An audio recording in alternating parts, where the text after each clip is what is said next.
여러분께서 보내주신 자료로 함께 깊이 들어가 보는 시간입니다. 오늘은 절망에서 소망으로라는 제목의 글인데요.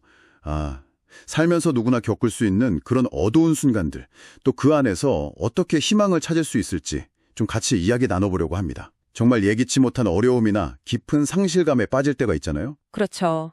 마치 뭐랄까 캄캄한 밤길을 혼자 걷는 것처럼 막막할 때도 있고요. 오늘 저희 목표는 이 글을 보면서 절망을 딛고 일어서는 과정, 그리고 그 속에서 발견되는 어떤 의미, 희망의 실마리, 이런 것들을 좀 함께 찾아보는 겁니다. 이 글은 개인적인 간증하고 또 성경 속 이야기를 통해서 이 주제를 다루고 있어요.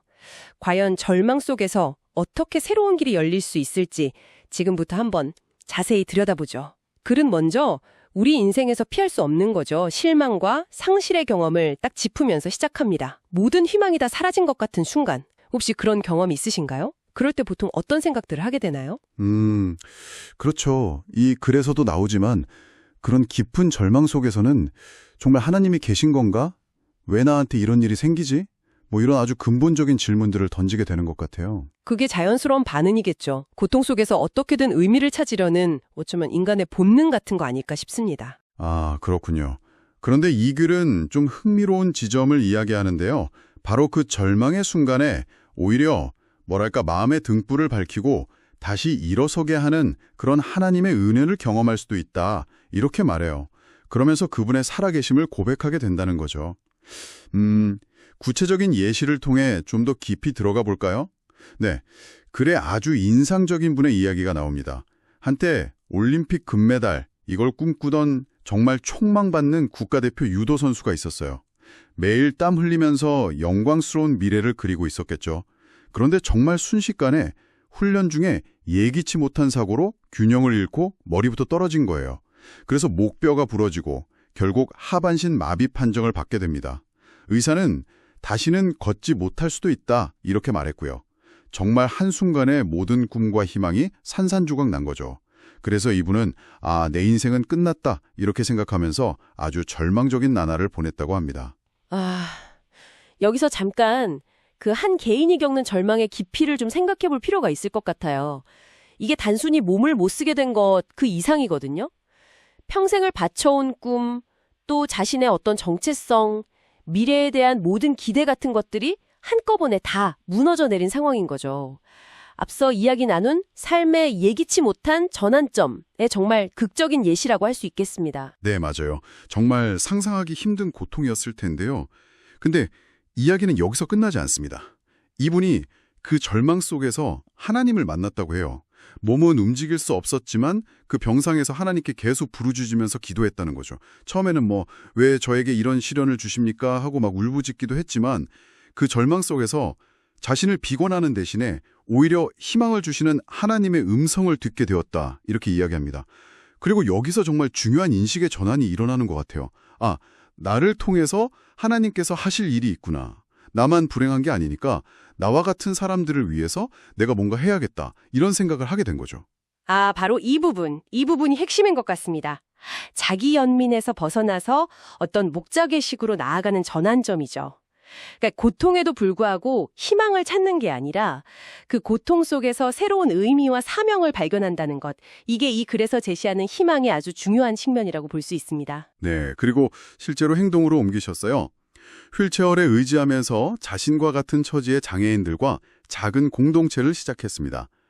처음에는 가진 것도 없이 시작했지만 한 걸음씩 나아가서 마침내 에덴 복지 재단이라는 곳을 설립하게 됩니다.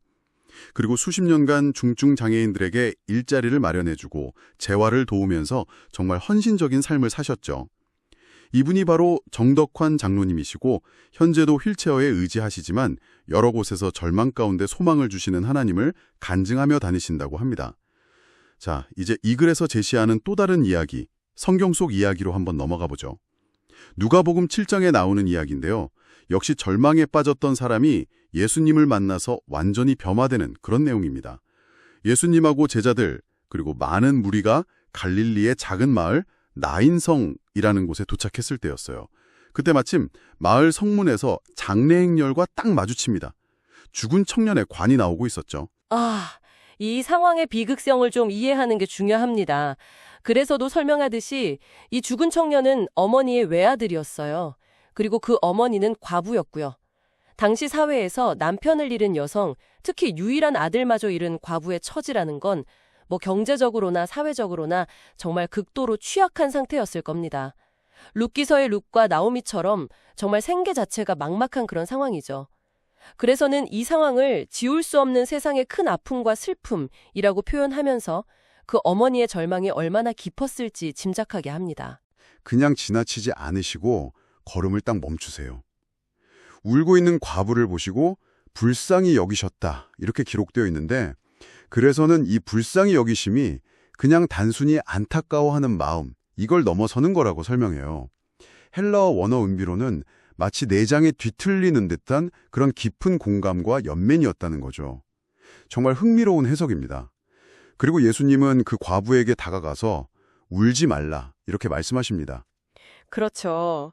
글의 해석을 보면 예수님의 이 울지 말라는 말씀은 그냥 단순한 위로가 아니라는 겁니다. 보통 사람들이 하는 위로와는 좀 다른 거죠. 왜냐하면 이분은 상황 자체를 변화시킬 수 있는 권세와 능력을 가지신 분이니까요. 그러니까 더 이상 울 필요가 없는 이유를 내가 만들어주겠다는 어떤 선언과도 같다는 그런 해석을 제시하고 있습니다. 와, 선언과도 같다. 그리고 예수님은 곧바로 관으로 다가가서 손을 대십니다. 이게 당시 율법에 따르면 시신이나 관에 손을 대는 건 부정하게 되는 거잖아요. 7일간 격리되어야 했고요. 그래서 아마 주변 사람들은 굉장히 놀랐을 거예요. 그런데 예수님은 관을 향해서 말씀하십니다.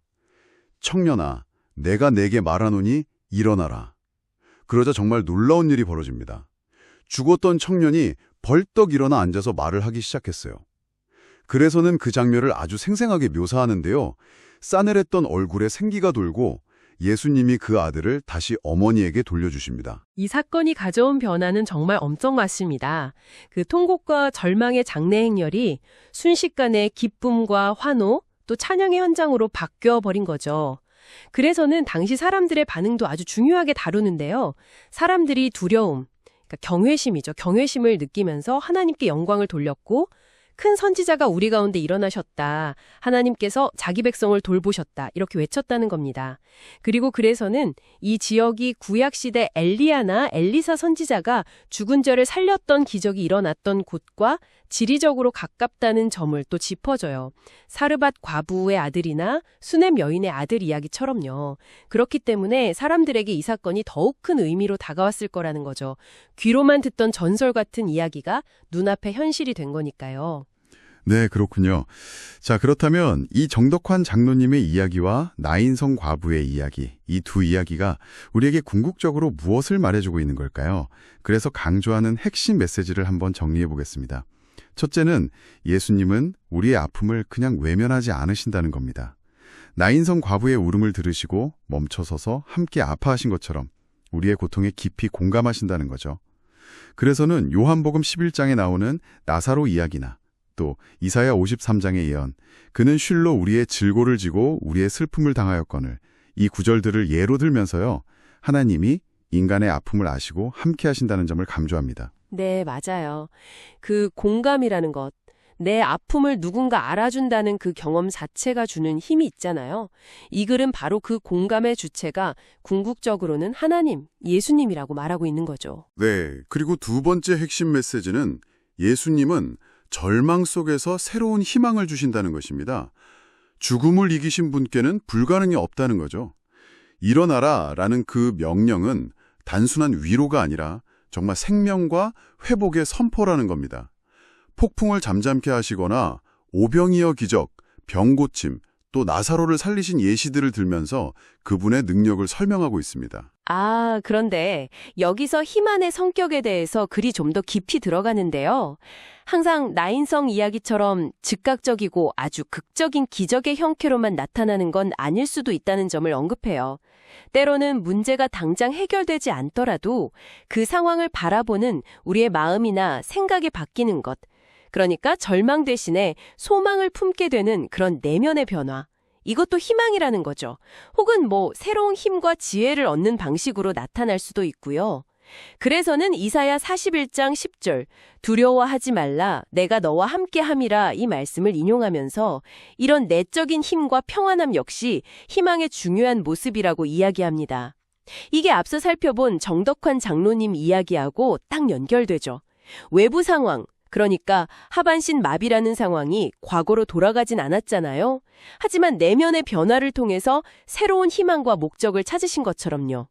그리고 궁극적으로는 이 땅의 삶을 넘어선 어떤 영원한 생명, 천국의 소망을 바라보게 하는 것, 이것이 이 글에서 말하는 희망의 가장 근본적인 차원이라고 할 수 있습니다.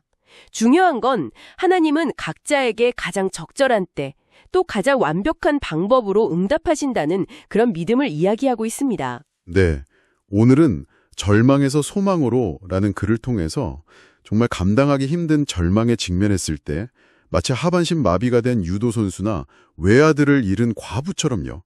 그럴 때 신앙이나 어떤 내적 변화를 통해서 새로운 희망과 삶의 의미를 찾아가는 여정을 좀 탐구해 보았습니다. 맞습니다. 나인성이라는 그 작은 마을에서 일어난 기적의 소문이 온 유대와 사방에 두루 퍼졌다고 하거든요. 어쩌면 개인적인 차원에서 경험하는 그런 작은 희망의 발견이나 변화가 생각지도 못한 방식으로 주변으로 퍼져나가서 더 큰 파장을 일으킬 수도 있지 않을까, 그런 생각을 해봤습니다.